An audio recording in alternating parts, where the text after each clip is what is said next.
بسم الله الرحمن الرحيم الحمد لله والصلاة والسلام على رسول الله وعلى آله وصحبه أجمعين أما بعد. Respected brothers and sisters, all praise belongs to Allah subhanahu wa ta'ala for providing us the opportunity to come to His house. We ask Allah to accept our ibadah. We ask Allah subhanahu wa ta'ala to forgive our shortcomings.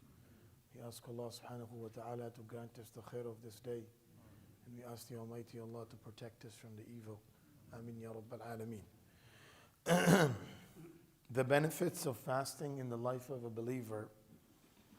We mentioned about the fasting being a shield and protection from those actions which are against the orders of Allah subhanahu wa ta'ala, and which promotes and provokes an individual to do those things which Allah has made unlawful for him.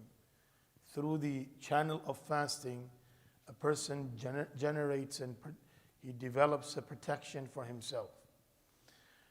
Going on to the next point, Allah subhanahu wa ta'ala mentions in the Quran the purpose of fasting, لَعَلَّكُمْ تَتَّقُونَ, so that you may obtain taqwa.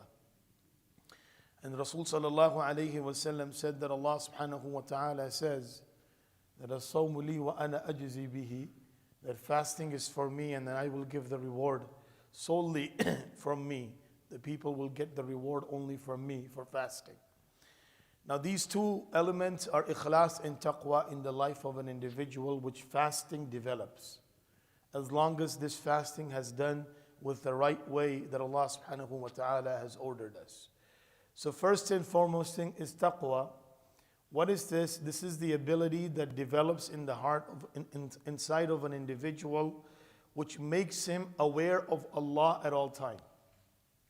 Either he is alone, he's in the gathering, he's at work, he's in the house with family.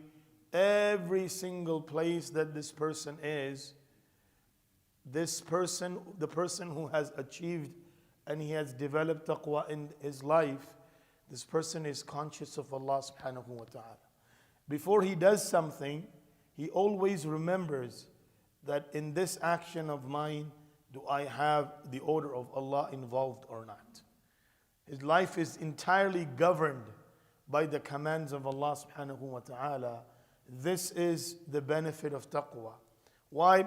Because in fasting, those things that you were allowed to do, now you're not allowed to do them. And if your heart and your mind inclines towards them, immediately this idea or this conscience comes into the mind that I am fasting and I should be staying away from this. I should be staying away from this. I should be staying away from this. So a person, he is watching himself throughout the entire course of fasting, that I don't want to do something that will nil my fast. It will nullify my fasting. So he stays away from many things. And even accidentally something happens, person puts it in his mouth, he becomes worried, what happened to my fast now? The entire life needs to be governed in the same way. Like we are protecting our fasting at the time of fast, when we are fasting, entire life needs to be governed in the same way, that I am under the command of Allah subhanahu wa ta'ala, and my every move, my every second is under the command of Allah subhanahu wa ta'ala. When I'm at home, when I'm with people, when I'm talking, a lot of times the habit of ours is we create assumptions in our mind for people which never existed. And that's a great sin in the court of Allah subhanahu wa ta'ala, that Allah Azza wa Jal will ask. In fact, the hadith of Bukhari, it is that a person who has accused someone of something which he did not do, Allah will put him in that condition before he dies. If you have accused someone of stealing, but he did not steal, then Allah will put you in that condition before you depart from this world, unless you make tawbah and ask Allah for forgiveness. So there are very severity in things that we don't realize. I have the tongue, so I can use it the way I want. I can say what I want. I can do whatever I want. No, our life, our order, Allah Azza wa Jal has already given. Inna Allah ishtara min al-mu'minina anfusahum wa amwalahum bi anna lahumul jannah. Allah has already purchased our life, our soul, and our wealth. And what is this purchase? That you're going to use this with the command of Allah subhanahu wa ta'ala. And if you don't use it with the command of Allah, then this will bring destruction in your life. So taqwa through fasting will develop this in the life of an individual. The second thing is ikhlas, sincerity. Also taqwa contributes towards this. That when a person he is fasting, there is only him and Allah subhanahu wa ta'ala knows that he's fasting. You can be eating suhoor with people in the morning, and then the rest of the day, it's between you and Allah subhanahu wa ta'ala. People can be assuming that you're fasting, but if you're not fasting, that's between you and Allah subhanahu wa ta'ala.